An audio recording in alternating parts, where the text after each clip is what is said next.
Hello, നമുക്കൊരു സിമ്പിളായിട്ടൊരു recipe പഠിച്ചാലോ? മുട്ട പത്തിരി ഉണ്ടാക്കുന്നത്. തലേ ദിവസം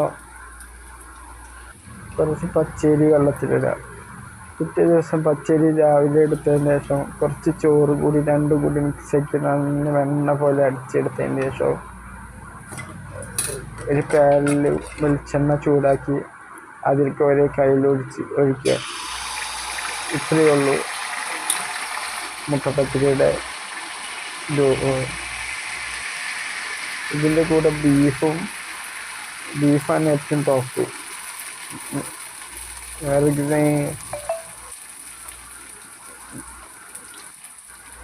ഇനി ഇതുപോലെയുള്ള വീഡിയോസ് കിട്ടാതെ നമ്മളുടെ ചാനൽ സബ്സ്ക്രൈബ് ചെയ്യൂ, ഫോളോ ചെയ്യൂ.